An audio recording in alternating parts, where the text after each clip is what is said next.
ആശാവർക്കർമാർ അനിശ്ചിതകാല നിരാഹാര സമരവുമായി മുന്നോട്ട് പോകും. സ്റ്റേറ്റ് NHM ഡയറക്ടറുമായി അവർ നടത്തിയ ചർച്ച പരാജയപ്പെട്ടിരിക്കുന്നു.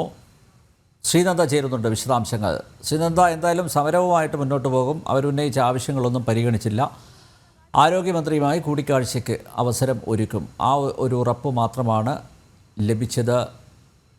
എങ്ങനെയാണ് ഇപ്പോൾ സമരം ഇവർ ആസൂത്രണം ചെയ്തിരിക്കുന്നത്? ശ്വസിക്കുന്ന വായുവിന് മാത്രമേ ഇനി ടാക്സ് ഏർപ്പെടുത്താനുള്ളൂ. ബാക്കി സകലത്തിനും അവർ ടാക്സ് ഏർപ്പെടുത്തി അല്ലേ? നമ്മൾ ജീവിക്കുന്നത് ഉത്തർപ്രദേശിലല്ല, മധ്യപ്രദേശിലല്ല. ഏറ്റവും കൂടുതൽ ജീവിത സാഹചര്യങ്ങൾ വില കൂടിയ നമ്മുടെ കൊച്ചു കേരളത്തിലാണ്. ഇവിടെ എന്തിനാണ് വില കുറവുള്ളത്? മനുഷ്യന് മാത്രം, അതായത് അധ്വാനിക്കുന്നവന് ഇവിടെ വിലയില്ല.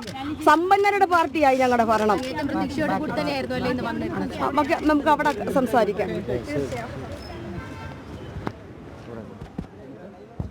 ശ്രീനന്ദ, വിശദാംശങ്ങൾ. ശക്തമായ സമരവുമായി മുന്നോട്ട് പോകാൻ ആശാവർക്കർമാർ തീരുമാനിച്ചിരിക്കുന്നു. അനിശ്ചിതകാല സമരം നാളെ ആരംഭിക്കും. രാപ്പകൽ സമരത്തിന് ശേഷം അനിശ്ചിതകാല സമരം. വിശദാംശങ്ങൾ ശ്രീനന്ദ. അനിൽ നമ്പ്യാർ, ഇപ്പോൾ ആശാവർക്കർമാർ പറയുന്ന പോലെ തന്നെ അവർ ഈ ഒരു സമരത്തിൽ നിന്ന് പിന്നോട്ടില്ല. ഇപ്പോൾ യാതൊരുവിധ നീക്കുപോക്കുകളും ഈ സമരം വഴി ഈ ഒരു ചർച്ച വഴി നടന്നിട്ടില്ല എന്നാണ് പറയുന്നത്. നാളെ അനിശ്ചിതകാല നിരാഹാര സമരത്തിലേക്ക് തന്നെ പോകും എന്നൊരു ഉറച്ച തീരുമാനമാണ് ഇപ്പോൾ ആശാമാരിൽ നമുക്ക് ലഭിക്കുന്നത്. അവർ NHM ഡയറക്ടറുമായി ചർച്ച നടത്തിയെങ്കിലും അവരുടെ യാതൊരുവിധ ആവശ്യങ്ങളും NHM ഡയറക്ടർ ആവശ്യങ്ങളൊന്നും തന്നെ മുന്നോട്ട് അവരുടെ ആവശ്യങ്ങളൊന്നും എല്ലാം തന്നെ തള്ളിക്കളയുന്നൊരു നിലപാടിലാണ് എത്തിയിരിക്കുന്നത്. എന്നാൽ മന്ത്രിയുമായി വീണ ജോർജുമായി ഒരു ചർച്ച നടത്താൻ വേണ്ടിയുള്ള എല്ലാ കാര്യങ്ങളും എല്ലാ സഹായങ്ങളും ചെയ്യാമെന്ന് NHM ഡയറക്ടർ ഉറപ്പ് നൽകിയതായാണ് ഇപ്പോൾ ആശമാർ വ്യക്തമാക്കിയിരിക്കുന്നത്. ഈ ഒരു സമരവുമായി തന്നെ മുന്നോട്ട് പോകും. പ്രധാന ചർച്ചകൾ അവർ ഉന്നയിച്ച പ്രധാന കാര്യങ്ങളെക്കുറിച്ചിട്ടൊന്നും ഒരു ചർച്ചകളും നടന്നിട്ടില്ല എന്നാണ് ഇപ്പോൾ അവർ നമ്മളോട് വ്യക്തമാക്കുന്നത്. അതുപോലെ തന്നെ സർക്കാരിൻ്റെ കയ്യിൽ പണമില്ല, ഖജനാവിൽ പണമില്ലാത്തത് കൊണ്ടാണ് യാതൊരുവിധ തീരുമാനങ്ങളും എടുക്കാൻ സാധിക്കാത്തത്. അതുകൊണ്ട് കുറച്ച് സമയം ക്ഷമിക്കണം, കുറച്ച് സമയം കാത്തു നിൽക്കണം എന്നാണ് ആശാവർക്കർമാരോട് NHM ഡയറക്ടർ ഉൾപ്പെടെയുള്ളവർ പറയുന്നത്.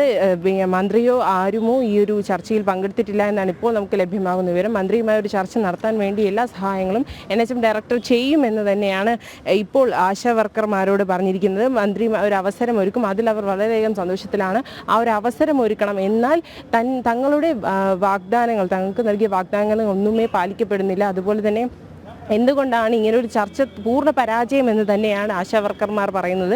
ഇങ്ങനൊരു പരാജയപ്പെട്ട ചർച്ച എന്തിനാണ് NHM ഡയറക്ടറും അതുപോലുള്ള മറ്റുള്ളവരും എന്തിനാണ് ഇങ്ങനെ ഒരു ചർച്ചയ്ക്ക് മുന്നിട്ട് ഇറങ്ങിയത് എന്നൊരു ചോദ്യം ഉന്നയിക്കുന്നുണ്ട്. തങ്ങളുടെ ആവശ്യങ്ങൾ മാത്രമാണ് അവർ ഉന്നയിച്ചത്. യാതൊരു ആവശ്യങ്ങളും ഇവർ പാലിക്കാൻ വേണ്ടി അല്ലെങ്കിൽ ആവശ്യങ്ങളൊന്നും തന്നെ നടത്താൻ വേണ്ടി ഇവർ തയ്യാറാകുന്നില്ല. ഇങ്ങനെ പോയി കഴിഞ്ഞാൽ ഈ ഒരു സമരം നാളെ അനിശ്ചിതകാല നിരാഹാര സമരത്തിലേക്ക് പോവുകയാണ്.